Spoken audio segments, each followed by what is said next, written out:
Hi everybody, I'm Dr. Jamie Richards from Extraordinary Life Chiropractic here at the Life by Design Center.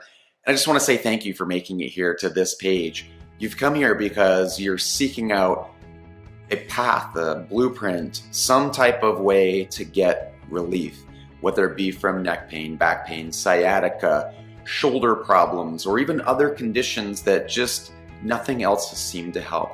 Here at the Life by Design Center, we are a Life by Design certified location. There's over 50 locations around the world using the blueprint that I'm going to share with you today. Now, if you were to apply the principles and the strategies and the action steps that I give you today, I feel confident that you can start the process of getting some relief. However, if you were to apply these principles in a more significant way, I want to show you how applying this blueprint, this Life by Design blueprint, has for thousands, literally thousands, not only helped them overcome what they were experiencing in that moment and get relief from that initial concern, but also to go deeper to recover and repair conditions and problems that are more than just the surface layer, to truly go through a health transformation. First thing to discuss is the concept of symptoms. Most people's understanding of symptoms is that the symptom is the problem. But the symptom is not the problem. That's why it's called a symptom. We've used that language before and you've heard people say, oh, it's just the symptom of a real problem. That's what a symptom is. So whether it's pain, which tends to be one of the most obvious ones for people, but it could be other types of symptoms as well, whether it be fatigue, difficulty sleeping, immobility, headaches, neck pain, back pain, sciatica, shoulder immobility. And we can go down the list of all these different conditions, even things that may seem like weird symptoms that may not even seem to be related to the spine or the physical body. Symptoms are not the real problem. In fact, in my experience, they're more what I would call collateral damage. Think about it this way. Let me explain. If you were to take your house and your house had a foundation and that foundation had a crack in it, and that crack was significant enough that over time, the house started to shift. And as the house started to shift, immediately, you may not actually recognize any changes among the structure.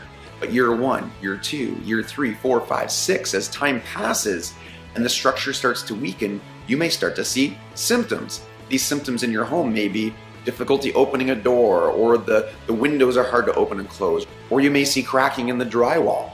Could even be to an extreme situation where pipes start to burst or the electrical system starts to become damaged. And you bring in an expert and they look at these systems and they may address those systems where the symptom is, but if someone were to come in and look at the structure, they would recognize that there was a problem with the structure. And until you correct that structure, you will always repeat those symptoms over and over again. And it's not to say there's not a time and a place to reduce some of those symptoms, patch up the drywall, reframe the door, but understand you will repeat that process over and over and over again. And for a lot of people, that's what they've experienced with their health, is they've repeated these same chronic symptoms over and over and over again and really experienced very little relief. If you could imagine this for your own body, what are the core problems that may be affecting you in ways both that you would recognize, the door not closing, the windows not shutting, and in your case, maybe it's pain or some other type of symptom, but also affecting you in all kinds of ways that you either don't realize are connected, or maybe you don't realize at all, at least not yet. It might take another year or another 5 years or 10 or 15 or 20 years down the road. That's how the body works. The body's actually amazing at adapting to the situation that it's in. It gets really good at getting good at what you make it do. And if sitting too much or sitting in a desk or immobility or lack of exercise or an injury that occurred, whether it be a car accident or trauma, or just stress in general, accumulating itself on the body over and over and over again, the body gets used to that and it adapts, and it does it very slowly. But over time, you may start to see and feel the effects of those changes. You need to address the deeper issue. Now, whether you address that early, which is the ideal, or whether you start to address that later, which is less than ideal, but better than never addressing it at all. With the example of your house, the foundation is the core problem. Everything else is what we call collateral damage. And so what are the potential core problems with your body, and what are some of those solutions? Let's talk about the ones that you may realize are obvious, and I'll give you some solutions to start there. Number 1 is movement. Your body needs to move, and maybe you think, well, I don't need to do an exercise program, or I go to a gym. Both fine.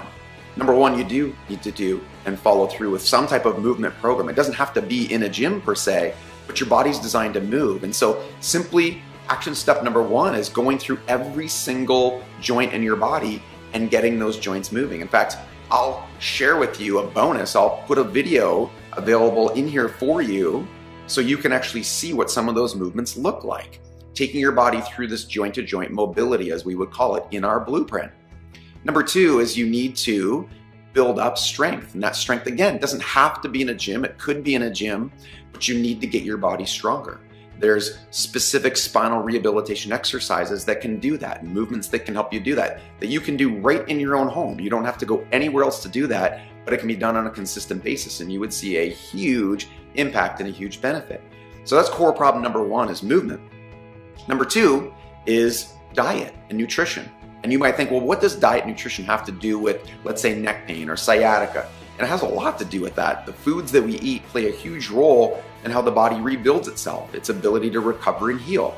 If the foods that are going in are not highly nutritious and they're not nutrient dense, then it's more likely that you're going to increase the inflammation in your body. And if you know anything about health or have read anything about health in the last 20 years, inflammation, specifically chronic inflammation, is not good. That's not what we want, and it's creating more pain. So if you already have damage in your body and then you add in the chronic inflammatory process, that damage is going to feel worse and worse and worse and worse over time. So when you look at rebuilding your body, we need to start by eating nutrient-dense foods, and we need to start by eating real food.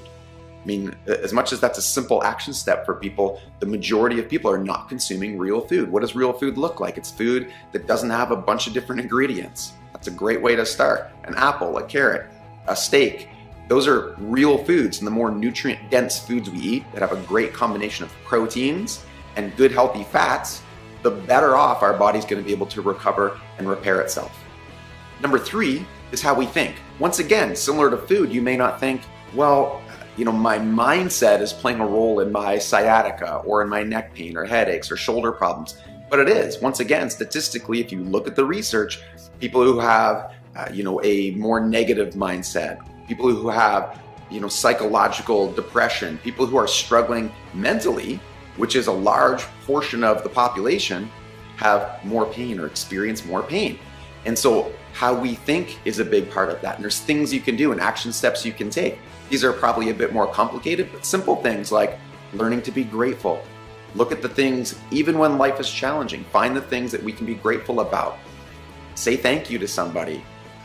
Do a good deed. There's a million different action steps we can take. We cover these in the Think by Design blueprint and give our actual patients steps and processes to use in order to get a result that will improve the way that they're thinking. And it does have an effect on the physical body. The last thing, and what I want to focus on here for this training video today, is the spine. And you maybe even clicked on this to get to this page because you saw, do you need relief from a spine problem or a spinal problem? So what does the spine have to do with health? I think for a lot of people, as long as there's not direct pain right here or somewhere that they can focus on, they don't think about their spine. But your spine is very much like an organ. It's no different than your teeth. Your teeth need to be cared for. They need to be corrected if there's a structural problem with the teeth, and people understand that. The same is true with your spine. There's a specific makeup to the spine. So let's talk about the anatomy of the spine and focus on what a core problem with the spine could actually look like. So your spine is designed to have 4 curves. These curves stack up on one another. So if you can imagine an S shape. And so these curves stack up, and when they're stacked up, they function like a spring. And if you can imagine, again, a spring is very strong, but when you take the curvatures out of a spring, that spring gets weaker and weaker and weaker. And so these arches or arcs in the curve are there by design. They're there on purpose. And then in between the vertebrae are the discs, and the discs are that gelatinous, fluffy substance that creates cushion. So again, that spine can work like a spring. And then what we don't see is inside of that is the spinal nervous system. The nervous system travels from the brain through the upper regions of the spine, and it travels all the way down to the base. And of course, it branches out into many, many, many nerve pathways. And it's those pathways that are both receiving information from the body in all different ways, not just about damage, but about, what our organ systems are doing. There's this constant feedback that's coming through the nervous system into the brain, and your brain works as a central processor. And so the processor coordinates all the information, and then it feeds it back to the different systems. And that system, if you imagine, almost like a safety pin being closed, and the signals are traveling all the way through. There's this almost beautiful orchestration of information that the body carries out. 99.9% of all the processes we don't feel, we don't even think about. You're not thinking about your heart beating or your digestive system working, or your body healing for that matter. But when we interrupt or interfere with that system, it creates a disconnect. And that disconnect not just can lead to what you may feel as pain or symptoms, but more importantly, that in and of itself is a core problem. That can happen without any pain. You take a cavity, for example. How many people have had a cavity, but their tooth didn't hurt, or they had a cavity for an extended time, then their tooth started to hurt? It's the same type of process. Now, what can happen over time is not just that immediate change at the spine and affecting the nervous system, but it can start to break down, and therein lies the bigger problem. When this problem doesn't get addressed early, it starts to accumulate. No different than if you didn't exercise day 1, 2, 3, you may not feel or notice a change, but on year 1, 2, and 10, you're gonna feel, notice, and even see those changes. The same is true with the spine and nervous system. So one of those changes is the spine changes shape. It can start to actually lose the normal curvatures, and when we lose the normal curvatures in the spine gets weaker. And as the spine weakens and starts to collapse, the body adapts again. And one of the things it does is it lays down new bone. We look at the degenerative process. I know for many of my patients, they've been told, oh, you have degeneration, you're getting older. And of course, I always ask the question, well, then why are the 5th and 6th vertebrae in your neck looking older than the 1st, 2nd, 3rd, and 4th? They're no older.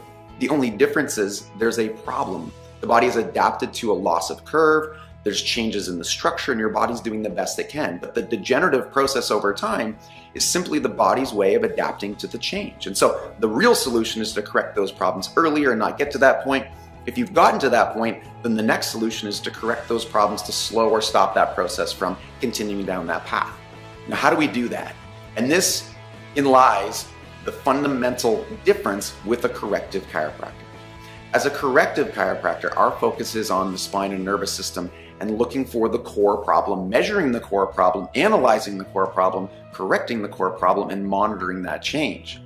Now, that doesn't mean that traditional chiropractic isn't great and wonderful, and I believe fully there's a time and a place for that, and there are some fantastic traditional chiropractors in our community. As a corrective chiropractor, we start with testing. I feel that testing and not guessing at what's happening, having objective measurements to determine, number one, if there's even a problem, at least a problem that's correctable, and then to confirm that our intervention or applying the blueprint is actually having an impact. Of course, I would love to see people get relief. Of course, you'll see symptomatic changes. But how do we know the underlying core problem is changing if we're not measuring that problem, if we haven't assessed that problem? So following a complimentary case review, which is an opportunity for every potential patient in our practice to speak with one of our doctors. In speaking with you, we can learn more about your case. We can learn more about your history. We can learn more about all the different stresses, both physical and traumatic, that have affected your body and your spine over time. Once we're on the same page with the process, then and only then can we move into what we consider our biostructural examination process. The biostructural examination is paramount. It's 15 in-house tests that allow us to identify 3 major components. Number 1, structure. So looking at the structural problems, identifying the core problem specifically around structure. Number 2, looking at the neurological system. So carrying out tests like electromyography, thermography, and other tests that tell us what the current state of your nervous system is. And the 3rd series of tests are what I call baseline physiological. Things like blood pressure, pulse oximetry, respiratory volume, things that tell us what level your body's functioning at now. So if we do accept your case, we do find a core problem, we do start making corrections, then we are able to monitor not just the changes to the spine and the nervous system, but also a handful of other physiological markers that you may never even consider. As an example, it's very common for patients who've had a core problem, gone through a corrective period, and retested to see changes in how much lung volume they have, or how much oxygen is in their blood, or how strong their upper body is, or how their body distributes weight from side to side, in addition to all the other subjective type changes they've had, whether it be feeling better, functioning better. The list goes on and on and on. Following the collection of data, our team analyzes the information. One of the most important pieces for us here as a team is to look at every series of tests, to analyze where that patient falls compared to other patients, and to identify whether or not we can help that case. Once the test analysis is complete, I will meet with you, or our team will meet with you, to review those test results. In most cases, 4 years are a lot better than 2, so reviewing those test results with somebody who may be involved in your healthcare decision making, it's much easier to explain to other people involved in your healthcare why we've taken this action step and why you've started the process of correction. At the end of the day, the most important piece is that you get the relief that you need and you solve the problem that is affecting you in ways both that you feel and ways that maybe you have no idea about. Should we be on the same page, and should we be able to work together someday and actually accept your case and help you get through the process and apply this success path?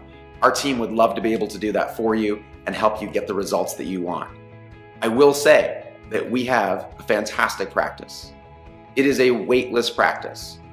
So whenever you're ready and you would like to go through the complimentary case review, simply click the button and schedule a time for you to meet with one of our doctors. If after reviewing your case or your test results, we feel like we cannot accept your case, we will do our absolute best to send you in a direction that is right for you. From everybody at Extraordinary Life Chiropractic at the Life by Design Center, please remember, when it comes to your health, you're worth it.